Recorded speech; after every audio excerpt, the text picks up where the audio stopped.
What's up, Taiwan? Good evening. I'm Erika Liu with 10 minutes of news from here in Taiwan and around the world. Taiwan's COVID-19 outbreak continues to spread, with another 109 deaths reported on Monday. 3.3 million doses of Pfizer's vaccine for children arrived on Monday. It will be distributed through mass vaccination sites in big cities. The doses arrive amid growing concern over the rising number of deaths among children. As Erika reports, there's been some unusual symptoms. Taiwan's COVID-19 death toll is climbing, and a number of the fatalities are children. So far, 10 children are confirmed to have died because of COVID infections. Many of them also suffered from acute encephalitis or brain inflammation. 这个身体的免疫系统反应过度了，那我们在面对这些病原体的时候，会产生有一些叫做细胞激素这一类的东西，造成了身体其他的器官组织细胞受到伤害。 Taiwan has reported more cases of COVID-related child encephalitis than elsewhere in the world. The Central Epidemic Command Center says the reason for this is unknown, with theories about genetic or environmental factors. Encephalitis isn't the only concern. Some child patients have developed racking coughs. 奥密克戎感染期间的话，我们是真的有看到，小孩子真的有形成所谓胸骨上的或肋骨间的一个凹陷，然后呼吸非常的窘迫，甚至到我们呼吸衰竭需要到插管的程度。The child fatalities are raising issues beyond the medical. Local television presenter Anthony Guo is in hot water after posting online that, quote, so many children have died because of COVID-19. Taiwan's Premier Su Tseng has said Guo could be fined for spreading fake news about the pandemic. This in turn has triggered backlash from the opposition over freedom of speech and abuse of government authority. Guo has since taken down his post and released an apology and clarification, saying he only meant to highlight the child death issue. Piper Yu and Erika Liu for TaiwanPlus. Taiwan's legislature has passed a bill allowing the country's former president Chen Shui-bian to walk free from a charge of misappropriating public money. The bill has been controversial, and there were scuffles as it was passed. Chen was accused of misusing presidential office funds while he was president from 2000 to 2008. The bill retroactively acquits Chen of liability for this. The ruling Democratic Progressive Party passed the bill with 57 votes in favor and 32 against. The opposition Kuomintang tried to stop the vote by occupying the podium and throwing cups of water. In the process, they accidentally damaged a portrait of the founding father of the Republic of China, Sun Yat-sen. Chen is currently on medical parole after being convicted on other unrelated corruption charges. China's foreign minister failed to reach an agreement with South Pacific nations on Monday. He met with his counterparts from 10 countries to discuss a new security and trade deal that Beijing has proposed for the entire region. Ryan Hill-Kilpatrick has the details. It was the deal that could have changed the balance of power across the world's biggest ocean. But Beijing's proposed security pact with Pacific Island nations is off the table, at least for now. China is a forum dialogue partner in the Pacific Islands Forum and is also an important bilateral partner to the 10 Pacific Island countries that met today. As always, we put consensus first among our countries throughout any discussion on new regional agreements. The deal was shelved at a meeting hosted online from the Fijian capital Suva, and including foreign ministers from every Pacific Island nation with ties to China. While sparsely populated, this is a strategic region that covers millions of square kilometers. US-aligned Australia has been the partner of choice here. Now, it is anxious about being pushed out by Beijing, which has been looking to take a security pact recently signed with the Solomon Islands, region-wide.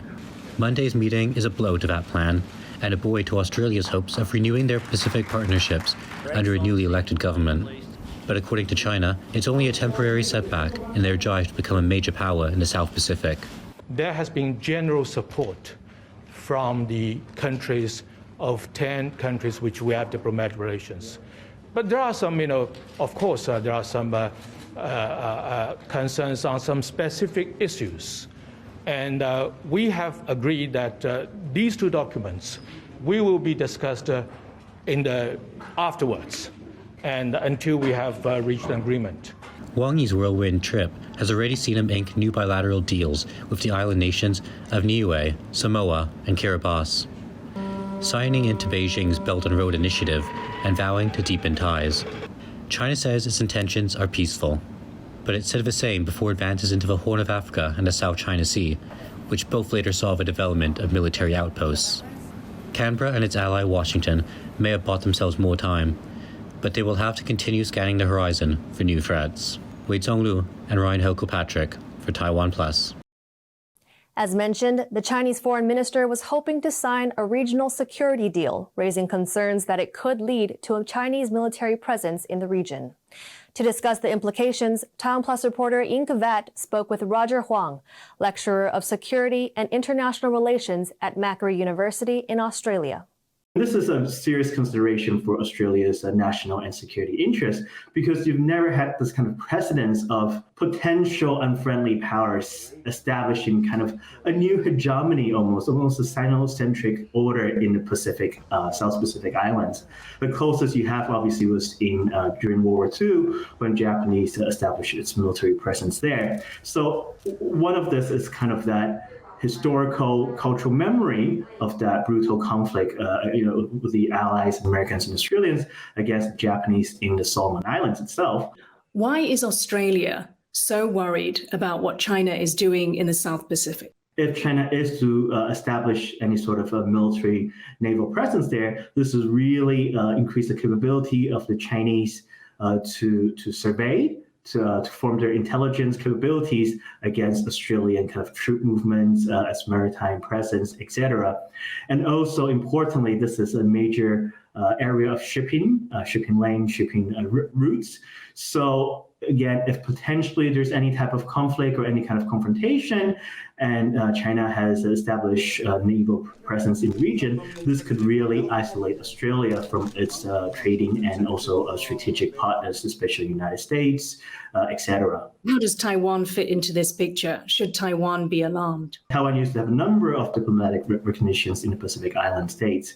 So if more countries continue to recognize China over Taiwan, this would mean even in the United Nations, right, where you have even less member states that recognizes Taiwan and also voice and support Taiwan in any type of vote in General Assembly or elsewhere. Another key issue to consider is that if China is to establish a genuine military presence in Solomon Islands or in the Pacific Islands in general, this would be a fundamental reshifting of the US-led alliance system that has been established since 1945 after the Second World War.